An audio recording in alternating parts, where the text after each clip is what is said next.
नमस्कार, डेली 24 भारत देख रहे हैं आप। मैं हूं आपके साथ साहिल धुलिया।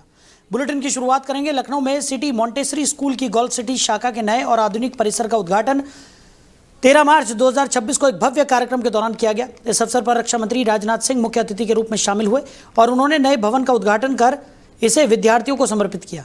ये परिसर गोल्फ सिटी के सेक्टर सी पॉकेट 9 क्षेत्र में लगभग 14 एकड़ भूमि में किया गया।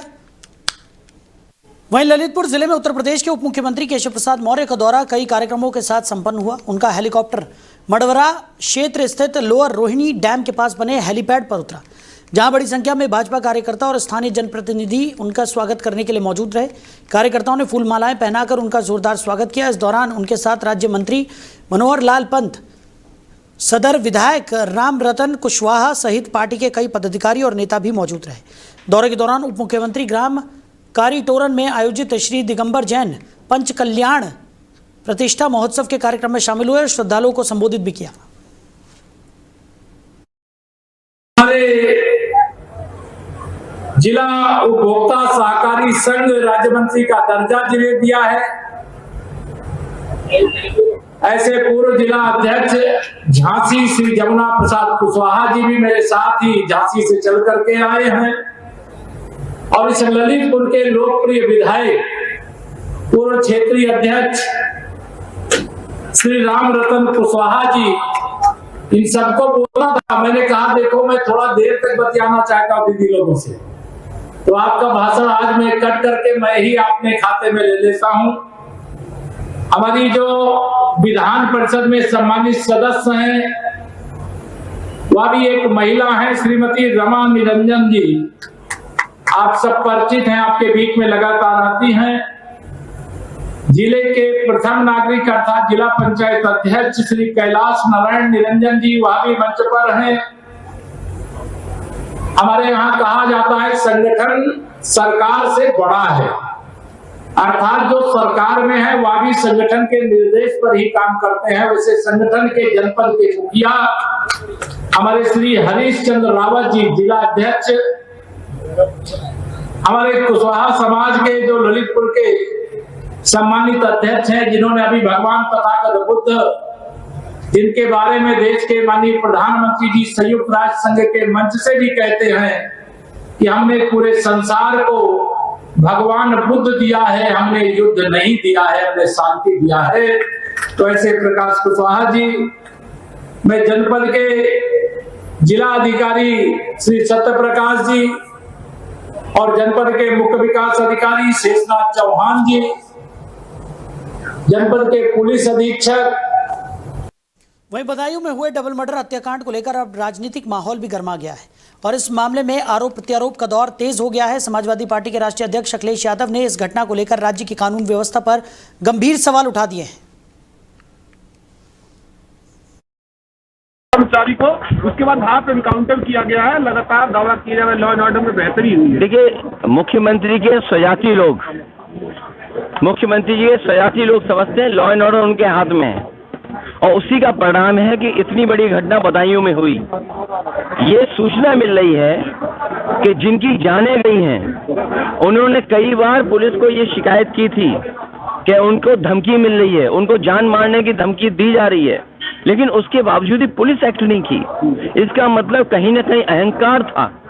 जो हत्यारे हैं उन्हें अहंकार इस बात का था कि स्वजाती सरकार है, उनका कुछ बिगड़ने वाला नहीं है, उसी की वजह से इतनी बड़ी घटना हुई है।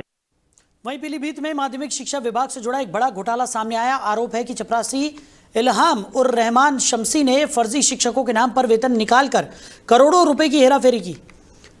तो बताया जा रहा है कि वेतन सूची में शिक्षकों के नाम दर्ज किए जाते थे, लेकिन बैंक खाते में उसकी पत्नी और अन्य लोगों के लगाए जाते थे। मामला तब सामने आया जब उसकी पत्नी के खाते में बड़ी रकम आने पर बैंक को शक हुआ और प्रशासन को सूचना दी गई। इसके बाद पुलिस ने मुकदमा दर्ज कर जांच शुरू की और आरोपी की पत्नी को गिरफ्तार कर लिया, जबकि मुख्य आरोपी अभी भी पुलिस की गिरफ्त से बाहर बताया जा रहा है।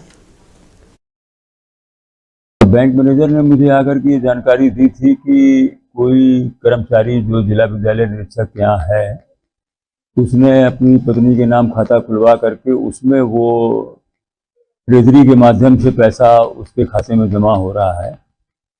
तो प्रथम दृष्टया तुरंत ही ये तो जानकारी हो गई कि गड़बड़ी हुई है, लेकिन फिर भी 4 सदस्यीय टीम बना करके हम लोग में जांच के लिए कर दिया है और इसमें कई लोग दोषी पाए जाने की संभावना है। जैसे ही रिपोर्ट आ जाती है तो उसके बाद हम लोग फिर उन दोषी कर्मचारियों के खिलाफ बहुत कठोर कार्रवाई करेंगे और उसी को जानकारी में आते ही जैसे ही सभी जितने जनपद स्तरीय डीडीओ अधिकारी हैं, ड्राइंग डेवलपमेंट ऑफिसर, उन सबको मैंने ये बता दिया है कि आप लोग बहुत सावधानी से जो भी बिल पास करें उसको बहुत सावधानी से देख करके पास करें। ऐसा ना हो कि आपका ही कोई कर्मचारी या कुछ सरकार का। वहीं ललितपुर जिले के सदर कोतवाली क्षेत्र के कल्याणपुरा इलाके में देर रात एक सड़क हादसा हो गया जिसमें तेज रफ्तार ट्रैक्टर ने बाइक सवारों को टक्कर मार दी। टक्कर इतनी जोरदार थी कि बाइक सड़क पर गिर गई और उस पर सवार तीनों लोग गंभीर रूप से घायल हो गए। हादसे के बाद आसपास मौजूद लोगों ने घायलों को तुरंत अस्पताल पहुंचाने में मदद की, जहां उनका इलाज मेडिकल कॉलेज में चल रहा है। बताया जा रहा है कि घटना देर रात की है और इसका एक वीडियो भी सामने आया है जिसमें हादसे के बाद की स्थिति देखी जा सकती है। दुर्घटना के बाद ट्रैक्टर चालक मौके से फरार हो गया। घटना की सूचना मिलने पर पुलिस मौके पर पहुंची और पूरे मामले की जानकारी जुटाई। फिलहाल पुलिस फरार चालक की तलाश में जुटी हुई है और मामले की जांच की जा रही है। वहीं बलरामपुर जिले में सड़क निर्माण की गुणवत्ता को लेकर एक बार फिर सवाल खड़े हो गए हैं। सोशल मीडिया पर एक करीब 33 सेकंड का वीडियो तेजी से वायरल हो रहा है जिसमें हाल ही में बनी सड़क की परत को लोग हाथों से उखाड़ते हुए दिखाई दे रहे हैं। बताया जा रहा है कि इस सड़क के निर्माण पर लगभग 1,57,00,000 रुपए खर्च किए गए थे, लेकिन वीडियो में सड़क की ऊपरी परत बेहद कमजोर दिखाई दे रही है। स्थानीय लोगों का आरोप है कि निर्माण कार्य के दौरान घटिया सामग्री का इस्तेमाल किया गया, जिसके कारण नई बनी सड़क इतनी जल्दी खराब होने लगी। ग्रामीणों का कहना है कि सड़क निर्माण पर बड़ी रकम खर्च होने के बावजूद गुणवत्ता का बिल्कुल ध्यान नहीं रखा गया। वीडियो सामने आने के बाद इलाके में इस मुद्दे को लेकर चर्चाओं का बाजार गर्म हो गया है। वहीं पीलीभीत जिले के पूरनपुर कोतवाली क्षेत्र में तेज रफ्तार वाहन के कारण एक दर्दनाक सड़क हादसा हो गया। राष्ट्रीय राजमार्ग 730 पर पूरनपुर घाटमपुर मार्ग पर एक मोटरसाइकिल सवार परिवार को सामने से आ रहे पिकअप वाहन ने जोरदार टक्कर मार दी। टक्कर इतनी जबरदस्त थी कि मोटरसाइकिल सवार एक व्यक्ति की मौके पर ही मौत हो गई, जबकि बाइक पर सवार एक महिला और 3 मासूम बच्चे गंभीर रूप से घायल हो गए।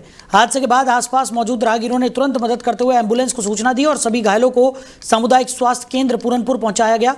घटना की खबर मिलते ही परिजन भी अस्पताल पहुंचे, जहां उनका रो रोकर बुरा हाल हो गया। डॉक्टरों ने घायलों को प्राथमिक उपचार दिया, लेकिन एक मासूम की हालत गंभीर देखते हुए उसे बेहतर इलाज के लिए जिला अस्पताल रेफर कर दिया गया।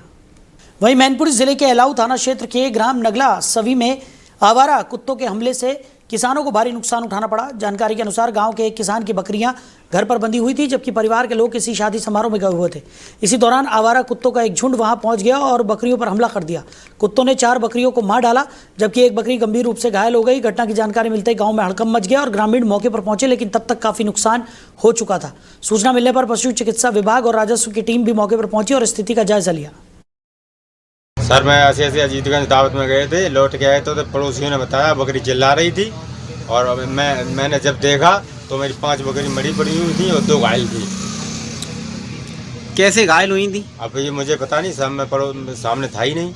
डॉक्टरों की टीम आई थी आपके यहाँ? डॉक्टर की टीम आई थी ब्लॉक से। उन्होंने क्या जानकारी दी? जानकारी दी वो बकरी तो मर गई थी। एक बकरी के 2-3 टाँके लगा के फिर।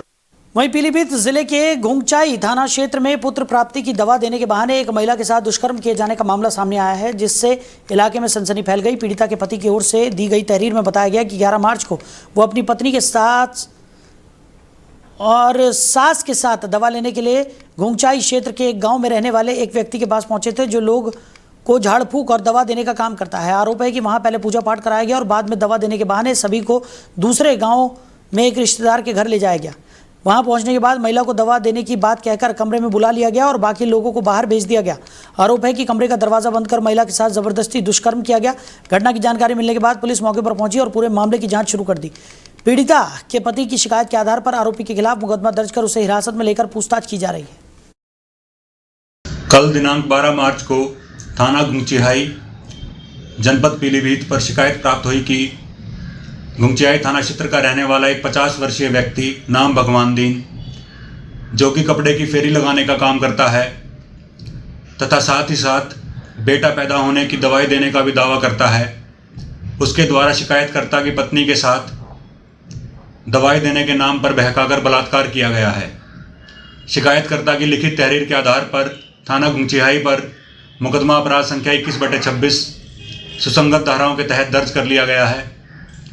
पुलिस द्वारा कार्रवाई करते हुए मुलजिम को हिरासत में ले लिया गया है तथा इस मुकदमे में साक्ष्यानुसार सही विधिक कार्रवाई संपन्न कराई जा रही है। वहीं लखनऊ में अलविदा जुमे की नमाज को देखते हुए सुरक्षा व्यवस्था को बेहद सख्त कर दिया गया है। शहर की प्रमुख मस्जिदों के आसपास पुलिस और प्रशासन की विशेष निगरानी रखी जा रही है। असीफी मस्जिद सहित कई मस्जिदों पर भारी पुलिस बल तैनात किया गया है ताकि किसी भी तरह की अव्यवस्था की स्थिति न बने। जानकारी के अनुसार नमाज के बाद गजा और ईरान में हो रही हिंसा के खिलाफ विरोध प्रदर्शन की तैयारी की जा रही है और फिलिस्तीन के समर्थन में आवाज उठाने की बात कही जा रही है। मस्जिद परिसर और आसपास के इलाकों में सुरक्षा के कड़े इंतजाम किए गए हैं। साथ ही पुलिस लगातार हालातों पर नजर बनाए हुए है। वहीं कुछ स्थानों पर जमीन पर अमेरिका और इजराइल के पोस्टर भी चिपकाए गए हैं जिनके माध्यम से नमाजी अपना विरोध जता रहे हैं। वहीं कानपुर सेंट्रल रेलवे स्टेशन पर चलाए जा रहे सघन चेकिंग अभियान के दौरान जीआरपी और आरपीएफ की संयुक्त टीम को बड़ी सफलता मिली है। अभियान के दौरान पुलिस ने एक संदिग्ध व्यक्ति को हिरासत में लेकर तलाशी ली जिसमें उसके पास से भारी मात्रा में अवैध मादक पदार्थ बरामद हुआ। जांच में उसके पास से करीब 22 किलो 940 ग्राम नाजायज गांजा मिला जिसकी बाजार में कीमत लगभग 30 लाख रुपए बताई जा रही है। पूछताछ में सामने आया कि आरोपी ट्रेन के माध्यम से ये मादक पदार्थ लेकर कानपुर पहुंचा था और यहां इसकी सप्लाई करने की योजना बना रहा था। पुलिस ने मौके पर ही आरोपी को गिरफ्तार कर लिया और बरामद गांजे को कब्जे में ले लिया। वहीं अयोध्या में इस वर्ष हिंदू नववर्ष का पहला दिन बेहद भव्य धार्मिक और आध्यात्मिक वातावरण में मनाने की तैयारियां तेज कर दी गई हैं। नव संवत्सर के स्वागत को लेकर रामनगरी के मंदिरों, गलियों और प्रमुख स्थलों पर विशेष सजावट की जा रही है और संत समाज तथा श्रद्धालुओं में काफी उत्साह भी देखा जा रहा है। 18 मार्च को नव संवत्सर की पूर्व संध्या पर संत महंत और बड़ी संख्या में श्रद्धालु रामकोट क्षेत्र की पारंपरिक परिक्रमा करेंगे। इस परिक्रमा के दौरान रामलला सहित लगभग 108 मंदिरों की परिक्रमा पूरी की जाती है जिसे विशेष धार्मिक महत्व के तौर पर देखा जाता है। रामकोट की परिक्रमा पिछले 21 वर्षों से पूज्य संतों ने प्रारंभ किया है। अयोध्या में रामकोट मोहल्ला जिसमें हनुमानगढ़ी, कनक भवन, श्री राम जन्मभूमि सहित ऐसे सैकड़ों मंदिर हैं।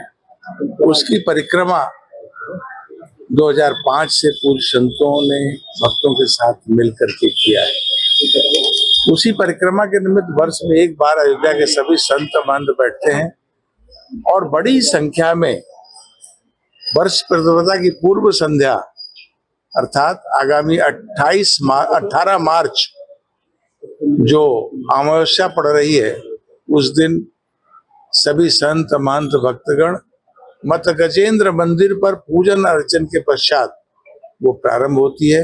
वो परिक्रमा करेंगे रामकोट के चारों तरफ और ये परिक्रमा करके लोग पुण्य के भागीदार बनेंगे। आने वाले नया वर्ष पूरे देश के लिए, समाज के लिए, सनातन के लिए मंगलमय हो, विक्रमी संवत, इसके लिए प्रार्थना करेंगे।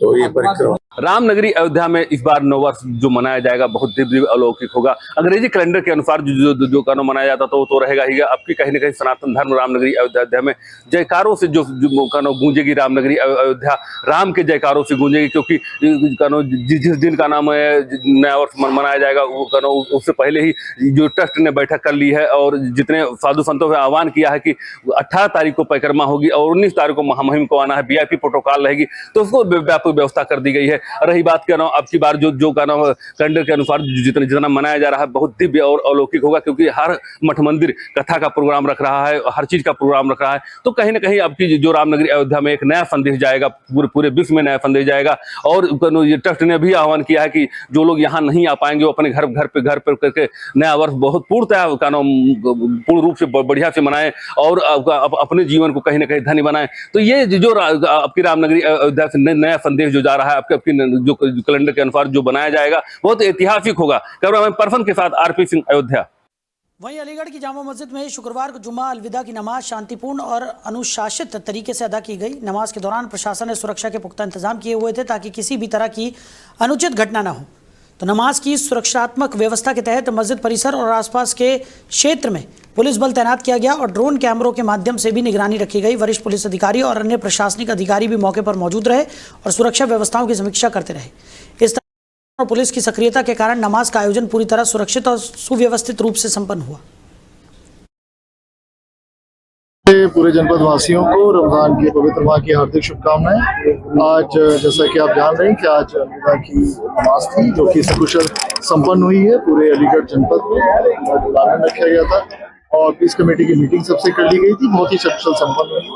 और अगले सप्ताह 21 तारीख को मोस्ट प्रोबेबली ईद है, तो ईद की जनपद वासियों को अलीगढ़ में सर किस तरह की तैयारियां की गई थी, ड्रोन से निगरानी की गई, क्या कुछ इंतजाम? जो हमारा स्टैंडर्ड प्रोसीजर है कि सबसे बात करना, पीस कमेटी की मीटिंग के द्वारा सभी को बताना, वो सब डिप्लॉयमेंट किया गया। तो हमारे सभी अधिकारी मौके पर ही थे, प्रॉपर गश्त की जा रही थी, प्रॉपर बातचीत की जा रही थी, बहुत ही सकुशल इस माहौल में नमाज संपन्न। शहर को सर कितने जोन में बांटा है? जो हमारे सर्किल्स हैं जो वो जोन बन जाते हैं और जो हमारे थाने हैं वो सेक्टर्स बन जाते हैं। तो 9 जोन और 33 सेक्टर्स में बांटा गया था। जो शहर में हम लोग कुछ अगली ईद को। वहीं मथुरा में एक शादी समारोह के दौरान हंगामा हो गया और माहौल तनावपूर्ण हो गया। समारोह में मौजूद लोगों ने आरोप लगाया कि एक पूर्व पार्षद ने अपने दबदबे का इस्तेमाल करते हुए अनावश्यक दबंगई दिखाई। घटना के दौरान कई लोग भयभीत नजर आए और कुछ का कहना था कि पार्षद के व्यवहार के कारण आयोजन पूरी तरह शांतिपूर्ण नहीं रह सका। इस मामले की जानकारी मिलने पर पुलिस मौके पर पहुंची और जांच शुरू कर दी। जो भी बात होती है जनता की जमीन तक पहुंचाते हो, बात रही झगड़े की। मैं क्षेत्र का पार्षद हूँ। क्षेत्र के नाते मेरा दायित्व बनता है, निकल के जा रहा हूँ कहीं न कहीं झगड़ा हो रहा है तो मैं सोच के पूछूं क्यों हो रहा है। वो क्षेत्र में जाना गलत है कि सही, आप बताओ मुझे, पत्रकार हो तो मेरा दायित्व बनता है। जब मैं गया झगड़ा बहुत तेजी से हो रहा था, एक लड़की को ज़्यादा कहीं न कहीं तरह कर दिया गया कि अभी तक उसको रेफर करने के लिए आगरा के लिए मौन लग चुकी है। जब मैं गया तो वहाँ से कुर्सी फेंकने लगी, तो आप सच मानोगे मुझसे कुर्सी फेंकी। तो इस तरह के समाज से तक लोग जो आ रहे हैं बारातों, 1000 आदमी का खाना था उनका, बढ़िया व्यवस्था चलती रही। उसके बाद में बारात आई, फिर मैं अपने घर चला गया। रात को 1:30 बजे मेरे पास मेरे बेटे का फ़ोन गया, यानी पापा यहाँ गोली चल रही है। तो मेरे मैरिज में गोलियाँ चली और भयंकर तरीके से किसी की खोपड़ी फटी, किसी का हाथ टूटा, बहुत भयंकर तरीके से झगड़ा हुआ। किसने गोली चलाई? गोली उस समय चली थी, उस समय मैं थाने, लेकिन उस समय पुलिस आ चुकी थी। वहीं वाराणसी के कैंट रेलवे स्टेशन पर अफ्रीका से बांग्लादेश के रास्ते भारत में सोने की तस्करी का मामला सामने आया। मुखबिर की सूचना पर डिब्रूगढ़ राजधानी एक्सप्रेस में छापेमारी कर जीआरपी, आरपीएफ और सीबीआई की टीम ने 2 तस्करों को हिरासत में लिया। तलाशी के दौरान लगभग 2 किलो सोने के बिस्किट बरामद हुए, जिनकी कीमत 3 करोड़ 54 लाख रुपए बताई गई। गिरफ्तार तस्कर महाराष्ट्र के रहने वाले हैं और बंगाल के से दिल्ली तक ट्रेन में सोना डिलीवर करने का काम कर रहे थे। पूछताछ में पता चला कि ये दोनों 3 महीने में 35 से 40 बार तस्करी कर चुके हैं। आज यूपी पुलिस का एक बढ़िया सफलता है। हमारा जीआरपी आरपीएफ का जॉइंट टीम एक मुखबिर के इंफॉर्मेशन के अनुसार 2 लोग का पकड़ा है। अर्ली मॉर्निंग पकड़ा है 2 लोग का, दोनों महाराष्ट्र का लोग है। उनके साथ ऐसे क्या जानकारी मिला वो सही हुआ चेकिंग के समय।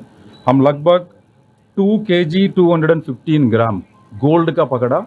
मार्केट वैल्यू इसका अराउंड 3.5 करोड़ है, उसके ऊपर भी होगा।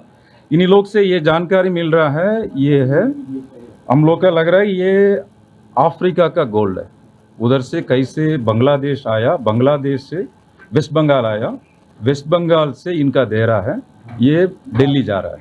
ऐसे बड़ा गैंग हो सकता है, हम लोग इनका पूछताछ कर रहा है। वी होप इसी ये लिंक का पकड़ करके और बड़ा सफलता का पूरी कोशिश करेंगे। इसमें पकड़ने वाला हमारा टीम है, उन लोगों का मैं मैक्सिमम रिवार्ड अनाउंस कर रहा हूँ। इधर कस्टम्स से बात करके ये गोल्ड अभी कस्टम्स का, इनकम टैक्स का जाएंगे, उधर भी बात करके मुखबिर लोगों का प्लस हमारा वो सफलता भी कर दिया वो टीम का। वहीं सीतापुर के खैराबाद थाना क्षेत्र के लड्डूपुर गांव में बिजली लाइन ठीक करते समय एक विद्युत कर्मचारी की करंट लगने से मौत हो गई। बिजली आपूर्ति बाधित होने पर कर्मचारी पोल पर चढ़कर लाइन की मरम्मत कर रहा था, तभी अचानक करंट लग गया। तेज करंट से वो पोल से नीचे गिर पड़ा और मौके पर ही उसकी मौत हो गई। हादसे के बाद गांव में अफरा तफरी का माहौल बन गया और लोग घटनास्थल पर जुट गए। सूचना मिलने पर पुलिस ने मौके पर पहुंचकर शव को कब्जे में लिया, पंचनामा भरकर पोस्टमार्टम के लिए भेज दिया। घटना के बाद पूरे इलाके में शोक का माहौल है और पुलिस मामले की गहनता से जांच कर रही है। वहीं पीलीभीत में प्रस्तावित उप निरीक्षक नागरिक पुलिस एवं समकक्ष पदों की सीधी भर्ती 2025 की लिखित परीक्षा को सुरक्षित और निष्पक्ष रूप से संपन्न कराने के लिए जिलाधिकारी और पुलिस अधीक्षक ने चयनित परीक्षा केंद्रों का निरीक्षण किया। निरीक्षण में सीसीटीवी कैमरों की कार्यप्रणाली, प्रवेश निकास व्यवस्था, परीक्षार्थियों की चेकिंग, स्ट्रांग रूम, बैठने की व्यवस्था, पुलिस बल की तैनाती और यातायात प्रबंधन की बारीकी से समीक्षा की गई। परीक्षा केंद्रों के व्यवस्थापकों को निर्देश दिए गए कि परीक्षा शांतिपूर्ण, पारदर्शी और निष्पक्ष तरीके से संपन्न कराई जाए। आज जनपद में हमारे और डीएम साहब के द्वारा पुलिस बल के साथ कमेंट करके जो आज फ्राइडे की जो नमाज है उसके संबंध में सभी तैयारियां कर ली गई। जगह पर फोर्स डिप्लॉयड अलग अलग तरीके से इसकी निगरानी की जा रही है। सभी संबंधित लोगों से पूर्व में ही वार्ता हो चुकी है। कल और परसों जो एग्जाम है उसके संबंध में भी हम लोगों के द्वारा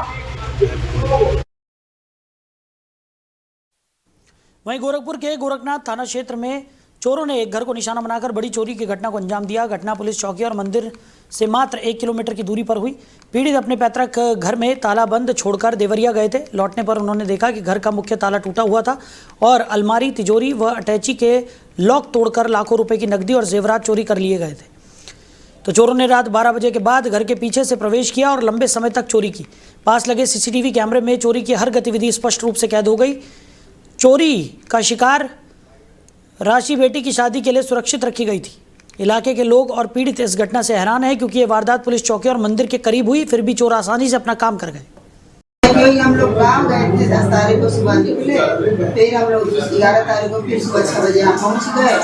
घर हम आए तो घर पूरा बत्ती जल रहा है। हमको देखे तो हम तो बेहोश हो गए कि अरे बाप ये क्या हो गया। घर के एंट्री कर रहे हैं तो सब चोर पूरा घर खंगाल डाले थे, सब कुछ भी नहीं बचा है, कुछ नहीं बचा है। और हमारे यहाँ जो कैमरा लगा है उसका जो रिकॉर्ड होता है वो सब रोज के तोड़ ताड़ के ले गए सब। अब पीछे से ही चोर घुसे थे, सब दिख रहा है। सड़क के किनारे ही घर में रहा है, सड़क की तरफ से घुस रहे हैं सब लोग, आ रहे हैं जा रहे हैं, देख भी रहे हैं, लेकिन कोई दूसरे कैमरा से देखा गया। हमारा रहता तब तो और दफास हो जाता, मेरा तो चोर उठा ले गया था बहुत खतरा से। दूसरे कैमरे से हम लोग देखे हैं, वो सब दिख रहा है, साफ क्लियर चेहरा दिखाई दे रहा है, सब कुछ दिख रहा है। और हम 10 तारीख को सुबह 6 बजे देवरिया के लिए निकलते हैं, पत्नी सहित जाते हैं और 11 तारीख को सुबह 6 बजे पत्नी सहित हम फिर गोरखपुर अपने रूम पे आ जाते हैं। यहाँ आने के बाद देखते हैं कि हमारे घर का ताला तोड़ करके अंदर घुस गया है चोर, और अंदर घुस करके हमारे अलमारी का लाकर कैश सब तोड़ ताड़ के सब जेवरात उठा ले गए, सारे कैश ले चले गए सब। हम पूरी अपने लड़की की शादी की तैयारी में थे, लेकिन सारा कुछ जितना हम व्यवस्था किए थे सब बिखो, गहना रुपया पैसा सब चोर उठा ले गए। जिसकी सूचना लोगों के कहने पर तुरंत हमने 112 पर फोन किया, पुलिस आई, सब कुछ हुआ, प्रोसेस सबका चला।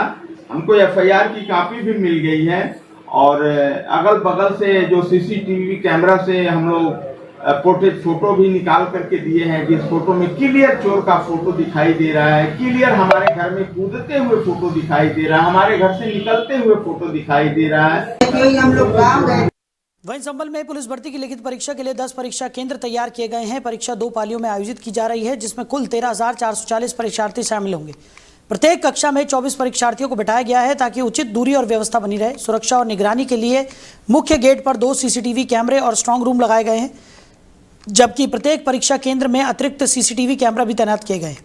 कुल 130 कक्षों में 230 कक्ष निरीक्षक परीक्षा संचालन और परीक्षार्थियों की निगरानी के लिए ड्यूटी पर हैं। परीक्षार्थियों को प्रवेश केवल सघन सुरक्षा जांच और पहचान के बाद ही दिया जा रहा है। परीक्षा सुबह 10 बजे से शुरू हुई और केंद्रों पर कड़ी सुरक्षा व्यवस्था बनाए रखी गई। सभी केंद्रों पर परीक्षार्थी समय पर पहुंचकर परीक्षा में शामिल हुए। वहीं पीलीभीत में रसोई गैस को लेकर लोगों की परेशानियां बढ़ती नजर आ रही हैं। अंतर्राष्ट्रीय स्तर पर अमेरिका, इजरायल और ईरान के बीच चल रहे तनाव का असर अब भारत में भी दिखाई देने लगा है। जिले में गैस एजेंसियों के बाहर लंबी लंबी कतारें लगी है, जिससे ये साफ है कि गैस की आपूर्ति को लेकर लोग चिंतित हैं। सरकार की नई बुकिंग गाइडलाइन के अनुसार अब ग्रामीण क्षेत्रों में 45 दिन और शहरी क्षेत्रों में 25 दिन के अंतराल पर बुकिंग के आधार पर घरेलू गैस सिलेंडर मिल सकेगा। इस व्यवस्था के कारण ग्रामीण इलाकों के साथ साथ शहरों में भी उपभोक्ताओं को घंटों लाइन में लगकर अपनी बारी का इंतजार करना पड़ रहा है। तीसरा दिन है आज यार, क्या कह रहे हैं? गैस बुक करी हुई है, उसके बावजूद भी दौड़ रहे हैं हम यहाँ पे। अब लाइन लगाओ कर यहाँ, इतना टाइम थोड़ी हमारे पास है यार, हम काम वाले आदमी है, छोटे मजदूर आदमी हम, बताओ कहाँ से करेंगे यार हम 5 बजे से यहाँ आए हुए हैं। हमने ये कहा आप यहाँ से लगभग एक साथ 4 आदमी को अंदर करो, 2 ऑटो करो, तो दीवान जी ने हमारे साथ बदतमीजी करी, धक्का देके हमें निकाल दिया। बोले आप कौन है यहाँ की व्यवस्था करने वाले? मैं कस्टमर हूँ, मैं इसलिए बस 4 बजे से यहाँ परेशान हूँ, 5 बजे से, और मेरे साथ बदतमीजी की। और दीवान जी के जो मिलने जुलने वाले आ रहे हैं VIP, वो अंदर सिलेंडर लेके जा रहे हैं। पुलिस बदतमीजी कर रही है? हाँ, दीवान जी, मैं पुलिस को नहीं कर रहा हूँ, खाली दीवान जी। हमारी तो पता ही नहीं, पैसा जमा 1 हफ्ता पहले। क्या समस्या आ रही है? गैस की समस्या, घर में गैस खत्म हो गई है। 1 हफ्ता पहले हमने ऑनलाइन कर पैसा पेमेंट कर दिया, और गैस मिल नहीं पा रही, कभी यहाँ पे आते हैं कभी न्यूरिया रोज यूरिया के 200 रुपए अब बताइए कहाँ तक दिक्कत, काम धंधा सब छोड़ पड़े हैं। बोल रहे हैं यहाँ भी उठने वाला नहीं, तो बैठे हुए हैं, परेशान है बहुत ज़्यादा, हमारी भूख हो गई। उसके बाद कह रहे हैं कोटा पूरा हो गया है, सिलेंडर नहीं दे रहे हैं, कल भी आए थे, परसों भी आए थे, आज भी आए, लगातार परेशान है। फिरोजाबाद नगर निगम में जन्म और मृत्यु प्रमाण पत्र बनवाने को लेकर लोगों को काफी परेशानी हो रही है। आवेदकों का कहना है कि उनके आवेदन कई महीनों से लंबित हैं और प्रमाण पत्र लेने के लिए उन्हें बार बार कार्यालय के चक्कर लगाने पड़ रहे हैं। लोगों के अनुसार जब वो दस्तावेज लेने पहुंचते हैं तो कभी फाइल न मिलने की बात कही जाती है, तो कभी ये कहकर वापस कर दिया जाता है कि कागज दूसरे कार्यालय से नहीं आए हैं। कई बार डिस्पैच नंबर मांगने के बाद भी समस्या का समाधान नहीं होता। दूर दराज से आने वाले लोगों को सबसे ज़्यादा दिक्कत होती है, क्योंकि उन्हें अपना काम छोड़कर बार बार नगर निगम जाना पड़ता है। जन्म प्रमाण पत्र, स्कूल में दाखिले, पासपोर्ट और सरकारी योजनाओं के लिए ज़रूरी होता है, जबकि मृत्यु प्रमाण पत्र भी कई कानूनी कार्यों के लिए आवश्यक है। लोगों का कहना है कि रिकॉर्ड को व्यवस्थित रखा जाए और आवेदनों की समयबद्ध जाँच हो तो समस्या आसानी से हल हो सकती है। जन्म प्रमाण पत्र बनवाने कब से आ रही हो? हमारे 4-5 महीना से 18 नवंबर से आ रहे हैं। 18 नवंबर में मैंने अपना जमा किया था।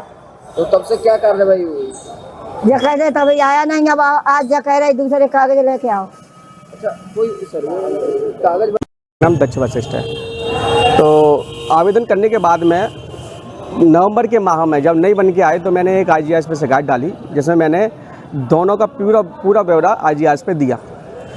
नगर निगम पे जब वो IGS पे जब शिकायत डाली थी तो यहाँ पे एक है अजय मिश्रा जी हैं, उन्होंने मेरे पास फ़ोन करके कहा कि आप आइए कार्यालय, आपका निस्तारण किया जाएगा। और मैं आया तो उन्होंने मेरे बड़े बेटे का जन्म प्रमाण पत्र बना करके मुझसे कहा कि पंडित जी ये एक रह गया, इसको हम 2 दिन बाद आपका बना के दे देंगे। ये जन्म पत्र के लिए आए थे, 4 महीने से भज रहे हैं, अभी नहीं बन के आई। वो कह रहे हैं कि दोबारा से जमा करो। जन्म पत्र बनवाई थी आप? बच्चे की। स्कूल में आवश्यकता? हाँ, स्कूल में नाम कटा जा रहा है इसका। नहीं हो पा रहा, क्या कह देते अधिकारी? अब वो कह रहे दोबारा से कागज लेके आइए, आंगनबाड़ी पे मोहल्ले लगवा के लाइए। राजगी कह रहे हैं अभी नहीं बना है। क्या कह देते हैं? अब बनाया नहीं है, फिर आना 10 तारीख को, 31 तारीख को। स्कूल में जरूरत है, बच्चे का नाम कट रहा है। हाँ, आधार कार्ड मांग रहे हैं, आधार कार्ड भी नहीं है जी, बन जाएगा तभी तो आधार कार्ड बनवाऊंगी। जन्म प्रमाण पत्र। वहीं फिरोजाबाद जिले में आयोजित उप निरीक्षक भर्ती परीक्षा को शांतिपूर्ण, निष्पक्ष और पारदर्शी ढंग से संपन्न कराने के लिए प्रशासन और पुलिस विभाग पूरी तरह सतर्क नजर आया। परीक्षा के दौरान जिले के विभिन्न परीक्षा केंद्रों का अधिकारियों की तरफ से भ्रमण कर वहां की व्यवस्थाओं का जायजा लिया गया। निरीक्षण के दौरान परीक्षा केंद्रों पर सुरक्षा व्यवस्था, अभ्यर्थियों की चेकिंग प्रक्रिया, प्रवेश और निकास व्यवस्था सहित यातायात प्रबंधन की स्थिति को देखा गया। साथ ही ड्यूटी पर तैनात पुलिस और प्रशासनिक अधिकारियों तथा कर्मचारियों को आवश्यक दिशा निर्देश दिए गए, ताकि परीक्षा के दौरान किसी प्रकार की अव्यवस्था न हो और कानून व्यवस्था बनी रहे। अधिकारियों ने विशेष रूप से निर्देश दिया कि परीक्षार्थियों की सघन जांच की जाए और परीक्षा को पूरी पारदर्शिता और शांतिपूर्ण वातावरण में कराया जाए।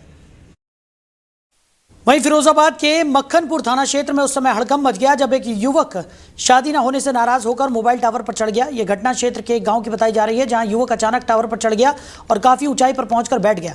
हैरानी की बात यह रही कि टावर पर चढ़ने के बाद युवक ने खुद ही डायल 112 पर कॉल कर पुलिस को सूचना दे दी, जिसके बाद पुलिस और डायल 112 की टीम तुरंत मौके पर पहुंच गई। घटना की जानकारी मिलते ही गाँव और आसपास के इलाकों के लोगों की भी भारी भीड़ वहां पर जमा हो गई, जिससे वहां काफी अफरा तफरी का माहौल बन गया। पुलिस ने भीड़ को दूर रहने की अपील की ताकि युवक को सुरक्षित नीचे उतारने की प्रक्रिया में कोई बाधा ना आए। पुलिस टीम लगातार युवक को समझाने बुझाने की कोशिश कर रही है और उसे सुरक्षित नीचे लाने का प्रयास किया जा रहा है। तो फिलहाल इस बुलेटिन में मेरे साथ इतना ही। आप बने रहिए। नमस्कार।